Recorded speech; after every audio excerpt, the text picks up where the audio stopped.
নমস্কার। শ্রীমদ্ ভাগবত গীতা প্রথম অধ্যায় আপনাদেরকে আমি পড়ে শোনাচ্ছি। ধৃতরাষ্ট্র বললেন, হে সঞ্জয়, ধর্মভূমি কুরুক্ষেত্রে যুদ্ধাভিলাষী আমার এবং পাণ্ডুর পুত্রগণ একত্রিত হয়ে কি করল? সঞ্জয় বললেন, সেই সময়ে রাজা দুর্যোধন বৃহাকারে সজ্জিত পাণ্ডব সেনাদের দেখে দ্রোণাচার্যের কাছে গিয়ে এই কথা বললেন, হে আচার্য, আপনার বুদ্ধিমান শিষ্য দ্রুপদ পুত্র ধৃষ্টদ্যুম্নের দ্বারা বৃহাকারে রচিত পাণ্ডুপুত্রদের এই বিশাল সৈন্য সমাবেশ অবলোকন করুন। এই সেনার মধ্যে মহাধনুর্ধর এবং যুদ্ধে পারঙ্গম ভীম ও অর্জুনের সমকক্ষ পরাক্রমশালী যোদ্ধারা রয়েছেন, যেমন সার্ত্যকী, বিরাট, মহারথী, রাজা দ্রুপদ, ধৃষ্টকেতু, চেকিতান, বীর কাশীরাজ, পুরুজিৎ, কুন্তিভোজ, নরশ্রেষ্ঠ শৈব, বলশালী যুধামন্যু, বীর্যবান উত্তমৌজা, সুভদ্রাপুত্র অভিমন্যু এবং দ্রৌপদীর পঞ্চপুত্র, এরা সকলেই মহারথী। হে ব্রাহ্মণ কুলশ্রেষ্ঠ, আমাদের পক্ষেও যে সকল সেনা প্রধান আছেন আপনি তাদের জেনে নিন। আপনার অবগতির জন্য আমাদের সৈন্যদের মধ্যে যে সকল সেনাপতি আছেন তাদের নাম আমি বলছি। আপনি দ্রোণাচার্য, পিতামহ ভীষ্ম, কর্ণ, যুদ্ধজয়ী কৃপাচার্য এবং সেইরূপ অশ্বত্থামা, বিকর্ণ এবং সোমদত্তের পুত্র ভূরিশ্রবা। এছাড়াও আমার জন্য জীবন দিতে প্রস্তুত এবং নানা প্রকার অস্ত্র শস্ত্রধারী সুসজ্জিত অনেক যোদ্ধা আছেন, তারা সকলেই যুদ্ধ বিশারদ। পিতামহ ভীষ্মের দ্বারা রক্ষিত আমাদের সেনা সর্বপ্রকারে অজেয় এবং ভীমের দ্বারা রক্ষিত ওদের সেনাদের জয় করা সহজ। তাই সমস্ত বিভাগে নিজ নিজ বৃহস্থানে অবস্থিত হয়ে আপনারা সকলে সুনিশ্চিতভাবে পিতামহ ভীষ্মকে সর্বদিক হতে রক্ষা করুন। কুরুকুলের প্রতাপশালী প্রবৃদ্ধ পিতামহ ভীষ্ম তখন দুর্যোধনের হৃদয়ে হর্ষ উৎপন্ন করে উচ্চরবে সিংহনাদ করে শঙ্খধ্বনি করলেন।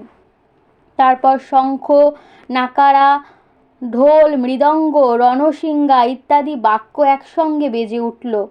সেই শব্দ খুবই ভয়ঙ্কর হয়ে উঠল। তারপর শ্বেত অশ্ব সমন্বিত উত্তম রথে উপবিষ্ট ভগবান শ্রীকৃষ্ণ এবং অর্জুনও দিব্য শঙ্খ বাদন করলেন। ভগবান শ্রীকৃষ্ণ পাঞ্চজন্য নামক শঙ্খ, অর্জুন দেবদত্ত নামক শঙ্খ এবং ঘোরকর্মা ভীম পৌণ্ড নামক মহাশঙ্খ বাজালেন। কুন্তিপুত্র রাজা যুধিষ্ঠির অনন্ত বিজয় নামক শঙ্খ এবং নকুল সুঘোষ নামক শঙ্খ ও সহদেব মণিপুষ্পক নামক শঙ্খ বাজালেন। হে রাজন, মহাধনুর্ধর কাশীরাজ, মহারথী, শিখণ্ডী ধৃষ্টদ্যুম্ন, রাজা বিরাট, অজেয় সার্ত্যকী, রাজা দ্রুপদ, দ্রৌপদীর পঞ্চপুত্র এবং মহাবীর অভিমন্যু, এরা সকলেই পৃথক পৃথকভাবে নিজ নিজ শঙ্খ বাদন করলেন। সেই তুমুল শব্দ আকাশ ও পৃথিবীকে কম্পায়মান করে ধৃতরাষ্ট্রপুত্র দুর্যোধনের হৃদয় বিদীর্ণ করল। হে রাজন, এরপর অস্ত্র নিক্ষেপের সময় উপস্থিত হলে কপিধ্বজ রথারূঢ় অর্জুন যুদ্ধোদ্যত ধৃতরাষ্ট্র পরিজনদের দেখে ধনুক উত্তোলন করে ঋষিকেশ শ্রীকৃষ্ণকে এই কথা বললেন, হে অচ্যুত, আমার রথটিকে উভয় সেনার মধ্যে স্থাপন করুন। যতক্ষণ না যুদ্ধক্ষেত্রে অবস্থিত এই যুদ্ধাভিলাষী বিপক্ষীয় যোদ্ধাদের ভালো করে দেখি যে এই মহারণে আমাকে কাদের সঙ্গে যুদ্ধ করতে হবে, ততক্ষণ রথটিকে ওইভাবে রাখুন। দুর্বুদ্ধি দুর্যোধনের হিতাকাঙ্ক্ষী যে সকল রাজন্যবর্গ যুদ্ধার্থে এখানে সমবেত হয়েছেন, সেই সকল যুদ্ধার্থীদের আমি দেখতে চাই। সঞ্জয় বললেন, হে ধৃতরাষ্ট্র, অর্জুন এইরূপ বলায় শ্রীকৃষ্ণ দুই পক্ষের সেনার মধ্যে ভীষ্ম, দ্রোণ এবং অন্যান্য রাজন্যবর্গের সামনে উত্তম রথটি স্থাপন করে বললেন, হে পার্থ, যুদ্ধে সমবেত এই কৌরবদের দেখো। তখন পৃথাপুত্র অর্জুন উভয় সেনাবাহিনীতে অবস্থানকারী পিতৃব্যগণ, পিতামহগণ, আচার্যগণ, মাতুলগণ, ভাতৃগণ, পুত্রগণ, পৌত্রগণ, মিত্রগণ, শ্বশুরগণ এবং সুহৃদগণকে দেখলেন। উপস্থিত সেই সমস্ত বন্ধু বান্ধবদের দেখে কুন্তিপুত্র অর্জুন খুবই করুণার্দ্র হয়ে বিষণ্ণ চিত্রে এই কথা বললেন। অর্জুন বললেন, হে কৃষ্ণ, যুদ্ধক্ষেত্রে উপস্থিত এই যুদ্ধাবিলাসী স্বজনদের দেখে আমার অঙ্গ প্রত্যঙ্গাদি শিথিল হচ্ছে, মুখ শুকিয়ে যাচ্ছে, শরীরে কম্পন ও রোমাঞ্চ হচ্ছে, গান্ডীব ধনুক হাত থেকে পড়ে যাচ্ছে, ত্বকে খুবই জ্বালাবোধ হচ্ছে, মন যেন ঘুরছে, তাই আমার দাঁড়িয়ে থাকার সামর্থ্যও থাকছে না।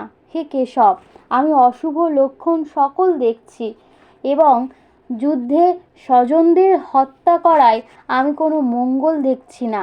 হে কৃষ্ণ, আমি জয় চাই না, রাজ্য ও সুখভোগও চাই না। হে গোবিন্দ, আমাদের জন্য রাজ্যে কি প্রয়োজন, আর সুখভোগেও জীবন ধারণের বা কি প্রয়োজন?